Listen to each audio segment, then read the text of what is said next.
Breaking news. अखेर लढ्याला यश. नेवासा तालुका शेतकरी संघटनेचा 2024 विमा पाठपुरावा यशस्वी. नेवासा तालुका शेतकरी संघटनेच्या सातत्यपूर्ण पाठपुराव्याला अखेर यश मिळाले आहे. 2024 सालातील पीक विम्याबाबत निर्णय वारंवार लांबणीवर पडत असताना संघटनेने समाज माध्यमांद्वारे प्रबळ आवाज उठवत शेतकऱ्यांच्या हक्कासाठी दृढ भूमिका घेतली.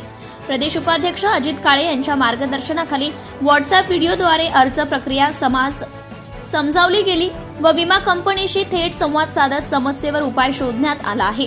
या प्रयत्नांमुळे शेतकऱ्यांच्या खात्यावर 2024-25 च्या पीक विम्याची रक्कम जमा होण्यास सुरुवात झाली आहे.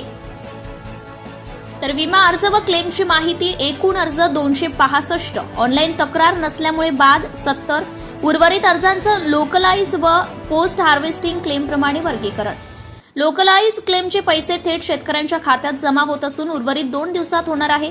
पोस्ट हार्वेस्टिंग क्लेमसाठी राज्य सरकारकडून अनुदानाच्या दुसऱ्या हप्त्याची प्रतीक्षा असून अहिल्यानगर जिल्ह्यासाठी सुमारे 10 कोटी रुपये वर्ग होणार असल्याची माहिती ओरिएंटल इन्शुरन्सचे श्री रोहम साहेब यांनी दिली आहे. ज्यांचे अर्ज नाकारले गेले त्यांच्या कारणांची लेखी माहितीही संघटनेने घेतली आहे. सहकार्य करणारे प्रमुख पदाधिकारी अशोक मेजर काळे तालुकाध्यक्ष, डॉक्टर रोहित कुलकर्णी युवा आघाडी तालुकाध्यक्ष, हरिअप्पा तुवर जिल्हा उपाध्यक्ष, कायदेशीर सल्लागार मंडळ शिरसाट भाऊसाहेब कावळे, बापूसाहेब देशमुख, दादासाहेब नाबदे, किरण लंघे. तर संपर्क प्रमुख विश्वास मते, दत्तू पाटील, निकम भाऊसाहेब, उपाध्यक्ष बाबासाहेब नागवडे. अंतिम निर्णय व मार्गदर्शन अजित काळे साहेब. निष्कर्ष.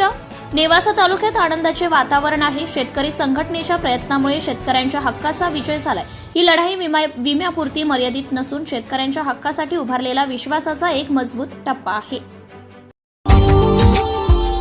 Subscribe now and press the bell icon. Never miss an update.